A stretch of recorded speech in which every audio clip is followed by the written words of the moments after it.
One of the main things that I've been interested in exploring in the videos I've been making for this channel is the history of ideas. Got interested in this because of the work of John Vervaeke and his Awakening from the Meaning Crisis series. Very heavily recommended watching. I've probably stolen a good bit from him in my thought, as I have with all of my thoughts. I don't think I have any original ideas. I'm really fascinated by this concept that we are, in some sense, trapped, or at least subject to ideas that have really been taking a very long time to form, and that it would be good to understand the course of those formations. Today's video is a little tricky. I'm going to be getting into some stuff that for some people will be controversial, and I don't intend this to be an attack or a gotcha or an offense of any kind.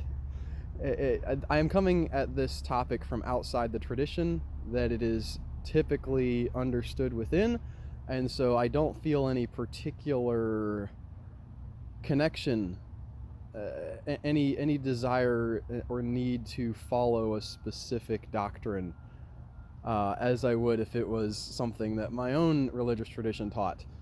However, having said that, if your religious tradition talks about this, I am not sniping at you or your religion directly. That's not the purpose of this. But I want to talk a little bit about the impact that the philosophical idea of transubstantiation has had in our world. Now, I'm going to have to go back a good ways to get a running start at this. We can't just jump in with Thomas Aquinas, even though he's the guy who forms this. Thomas Aquinas is himself swimming in the river of ideas, and he is very much interested in Aristotle. Thomas Aquinas likes Aristotle a lot. He kind of innovates a little bit within the church in that he brings in a lot of this Aristotelian thinking into defending different elements of the faith. And we have to go back to Aristotle for at least a little bit to get some framework to understand what Thomas Aquinas is talking about. And Aristotle frames this idea that's going to eventually end up getting used by Aquinas of substance and accidents. Now, these words are really tricky. Accidents is actually arguably the less tricky one because it just literally doesn't mean what you think it means in Aristotle. So you can just say like, no, chuck all that out the window. He doesn't mean like you ran into somebody with your car. That's not the accident. In Aristotle, the accident is an incidental property of something.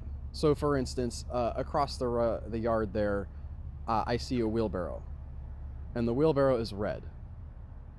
But the redness of the wheelbarrow does not affect the fact that it is a wheelbarrow at all. And so, for Aristotle, he would say the redness of the wheelbarrow is accidental to the wheelbarrow.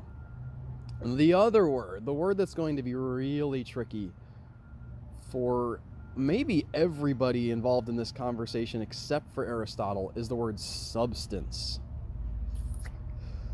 What do I do with substance, you guys? It's tough because our modern understanding of substance is that it is material only.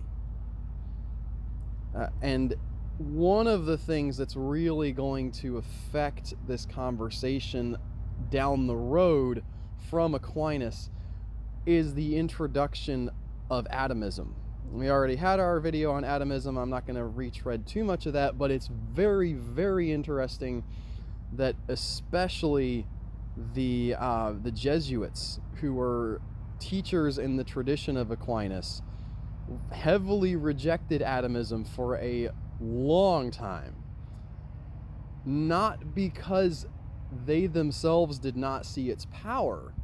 I read about this in the book Vatican I, the creation of the Ultramontane Church. It was sort of an offhand thing that I found really fascinating, that the Jesuits for a long time just like kicked against the idea of teaching atomism at all, and a lot of them are believers in atomism, and they picked it up, but they're like, we are not gonna put this in the stream of ideas, we will fight this tooth and claw, because they see the problems that it presents. And one of the problems is that you can take atomism as referring to a substance. Many people, if you talked about what substance is this today, they would talk to you about the material that was at the bottom of what they could see.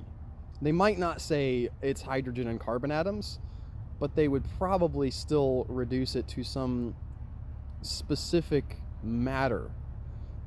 And that's not necessarily what Aristotle means when he uses substance, and is not exactly what Aquinas means when he uses substance, although I'm less solid on his formulation.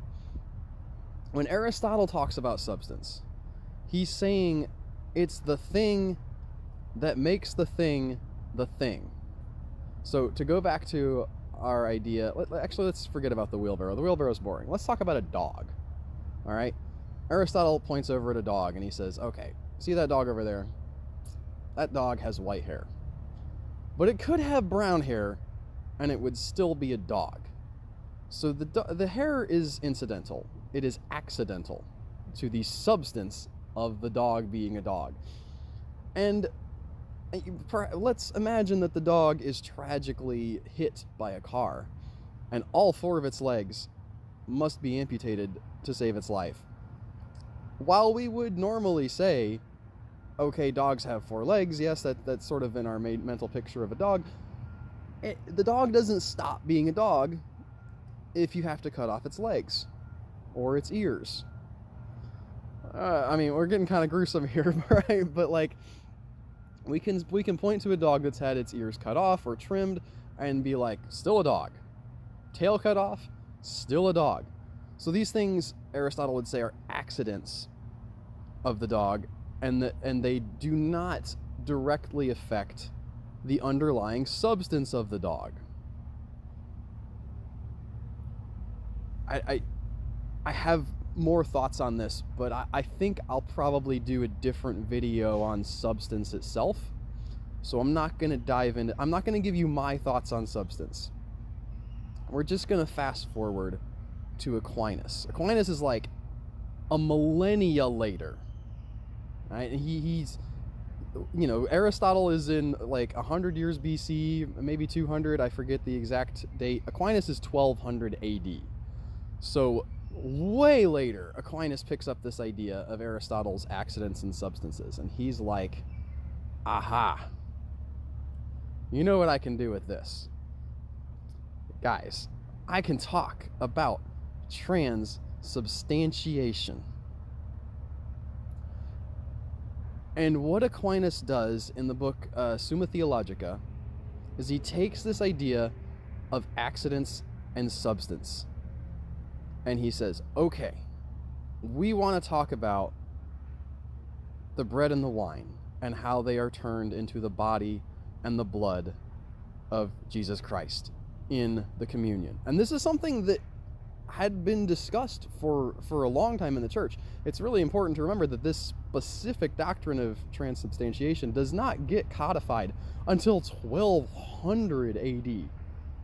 So we were going for a long time without this specific understanding. And there was even before Aquinas, there were a lot of debates about, okay, well, what does this mean? Are we supposed to take this literally? Is this a figurative thing?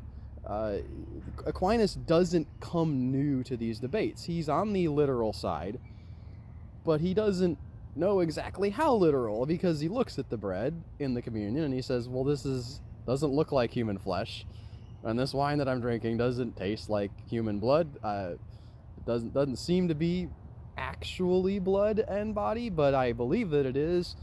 What do I do with this? and he looks over and he sees Aristotle talking about substance and accidents, and Aquinas says, "Oh boy, guys, I got it. I figured it out. Here's what we got. We've got one of these situations where you can change the outward appearance of the thing. You can change the color, right? And it's still a wheelbarrow. Change the fur, it's still a dog. What we're doing is we're changing we're not changing, right? We're leaving the same. Man, it's tough to talk about these words. The accidents of the bread and the wine. You know, the fact that it tastes like and looks like and feels like bread. But underneath it, there's something else that's a substance, a substantial change that is, in fact, becoming the body and the blood of Jesus. Now, Aquinas is, he hasn't gotten to modernity yet. All right, we haven't gotten the humanist revolution. The Enlightenment's still a ways off. They haven't rediscovered Lucretius, so atomism isn't a factor. But even so, there is a creeping sense that I get of the material in these arguments. Aquinas scholars would disagree. I've read some of their stuff. I've watched some of their videos, and they're good on a lot. And they're probably more well read than I do, but I don't know that Aquinas makes a great dividing line between,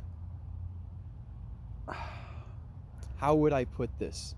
It's not atomism, obviously. He does not clarify his own idea of what substance is to my liking. I know. Aquinas doesn't owe me anything. He's been dead for 1,000 years, and he started movements that are way bigger than anything I'm gonna deal with. Who am I to call out this dude? But reading his stuff and really trying to grapple with it, with the Aristotelian idea of substance as I understand it, and looking at how he understands it, it becomes somewhat confusing. He's not talking about atoms. He's not saying the atoms turn into atoms of flesh and blood, but it still looks like bread and wine. But he is talking about stuff, which might not be what Aristotle meant by substance. Again, that's for another video. Regardless, what Aquinas does with this move is something very interesting. He does admit that this takes a supernatural, incredible work of God. He says, look, this is God really flexing his muscles here. He's infinitely powerful, and so he can do this. He understands that this is not how accidents and substance are supposed to work, but he says God can do it because God's God and he's big. And so we have this thing, this one thing where we can't trust our senses. Now, again, if you watch the video on atomism the follow-up to that, you know that there is this idea in the ancient world that senses have to be good for something. we have to be able to look out and understand truth with some part of our physical or spiritual experience. And Aquinas says you can't do it with your physical experience. It has to be by faith. You can only understand that the substance of this has been changed through faith. You have to have faith, or you're just gonna stumble and fall, and you'll look at the outside, the exterior, the accidents, and say, well, it sure does still look like bread and wine, so it must not be. You need to have faith. There's a rabbit trail about faith that I'm not going to get into here, but I was reading Hebrews 11, 12 recently, and there's a future aspect of faith that I think it gets dismissed in sort of this definition and definitely the modern definition. Like making an investment is an act of faith. It's just saying, like, I think something is going to happen in the future. Now, in the Bible, it's because God told you, but, like, still, to say that the future will produce something that is not yet is a very important part of faith, as it is stated in Scripture. I'm not going to get on that rabbit trail. Aquinas uses the more understandable to moderns idea of faith. He says you just gotta believe. And this, I think, is a fascinating and deeply important moment to take what you see with the senses and split it from the physical world.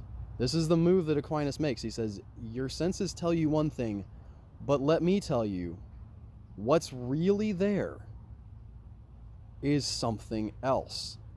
You can't trust your senses. In this one case, just one, we're only going to make this one exception.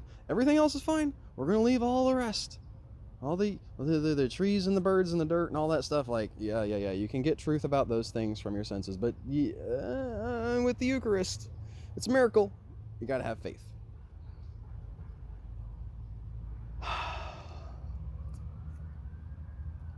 And then history happens. And this little seed, this little thing that Aquinas plants and says, there's stuff about your senses that don't tell you about the real world. And he brushes his hands off and he says, boy, I'm glad I've solved this problem. It infects everything. Again, this is not Dunk on Aquinas video. Brilliant dude. Really, I believe, doing his best to use his gifts and that he had to serve God and to love God with all his heart and soul and mind. We're all gonna. We don't. None of us know what impact we're going to have. This is not a dunk on Aquinas. I really, really don't want somebody to think that I think, man, Aquinas, what a moron, came up with this proposition. But it does get into the stream, this sort of this doubt, this skepticism. And it's interesting to note, skepticism doesn't start with people like Descartes and the philosophers of the radical skeptical period. But they get a new kind of skepticism. See, before the skeptics were like, well, can we really know like what the substance of the whole world is? Because philosophers were arguing about like everything's made out of water, everything's made out of fire, and they had their four elements ideas. And the skeptics were like, I mean, like, those are good arguments, but are we sure 100% we know this stuff? They would attack your ability to know things to a degree, but they don't ever get to the point where they're like, what if the whole world is an illusion? And by the time we get to René Descartes, that's where we're at. He's wrestling with this idea, what if the underlying substance of the world is an illusion? How can I know anything with my senses? If I don't know, if I can't trust my eyes because I could be hallucinating, and I can't trust my ears because some demon could be whispering the noises into my ears, and I can't trust my hands because it could be a dream of some kind, what can I really know? And we, of course, through this, Descartes eventually gets to, okay, I still know that I exist. I must exist because I wouldn't be here to know the thing otherwise. But he really starts down this road of separating the existence of consciousness from the world out there. And as the history of philosophy goes on, nails keep getting put in that coffin more and more and more until you get to Immanuel Kant. Mr. Immanuel, ironically named God with us Kant, takes human consciousness and locks it in a box. He essentially goes all the way back to Plato's cave, right? If you remember the very famous allegory of the cave from the Republic, Plato talks about, okay, there's prisoners that are stuck in this cave, and they are just watching the shadows that are projected on the wall. They don't know the real truth of things. And what we need to do is we need to ascend out of the cave and look at the real true light of the sun, and then we'll be able to communicate that light. We'll understand something real about the world. Kant goes back to the cave. He says, here we are in the cave again, guys. And oh, by the way, you can't get out. There is no ascent. There is no divine light above. There isn't anything that you can do to escape from the confines of your own conscious experience of the world. You are sitting in a box watching a projection of something from the real world outside. And this is the ultimate, I think, modern legacy of this idea. Now, you could argue, oh, it's not really connected. We don't have... This is not a directly provable thing, okay? I cannot stand here and say, like, okay, now, like a mathematical thing, A leads to B and B leads to C, and therefore A leads to C.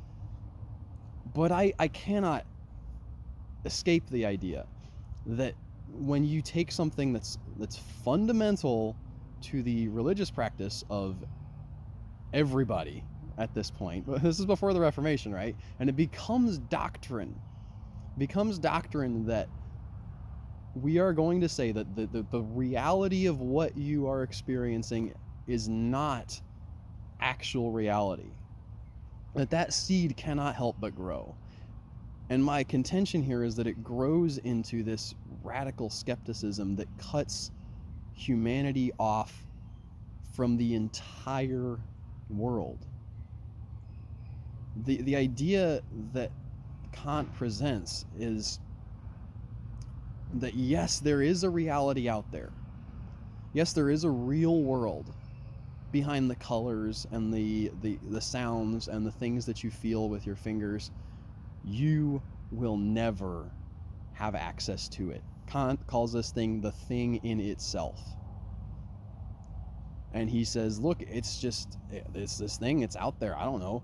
Now, it's weird, right, to me, and I'll play my hand a little bit on some other stuff I want to talk about in a future video.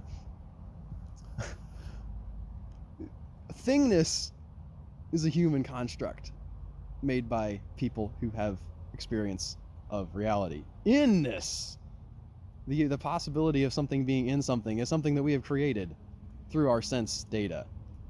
Something that having a self is an idea that we created.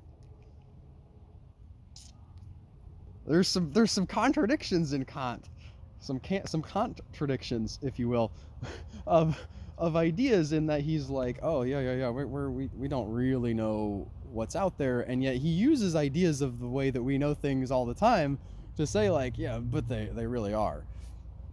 Now, why is this important? Well, the thing is, it doesn't just stay in the realm of philosophy.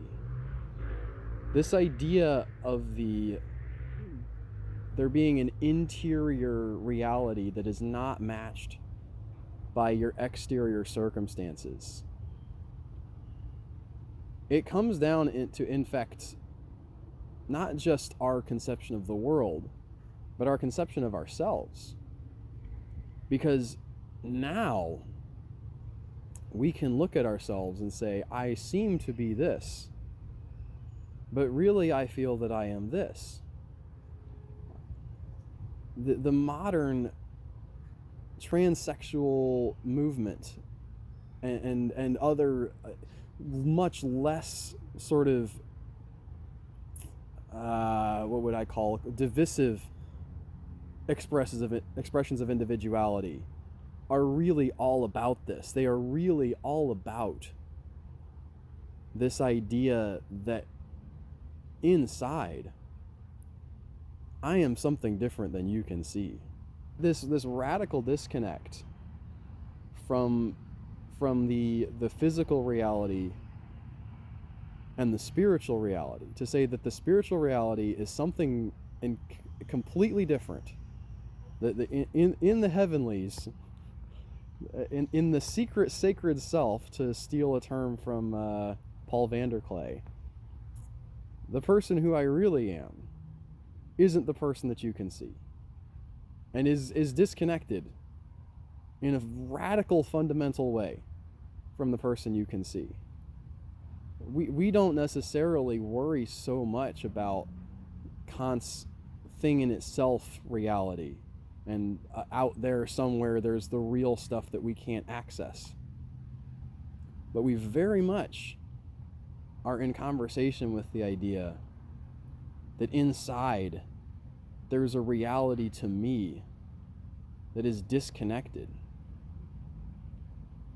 It's an individual that has been atomized, to go back to our previous videos. And that, I think, is a pattern that cannot play out for much longer without imploding on itself. Because, to spoil a little bit of what I want to say about substance, things don't exist by themselves. Things exist in conversation. We exist in conversation with reality and with other people. If we were to have been placed as infants and, fed through a tube and never met another human, we wouldn't be persons in the same way that we are. We see things in the world and we experience them as a joining together, as a dance between the subject and the object.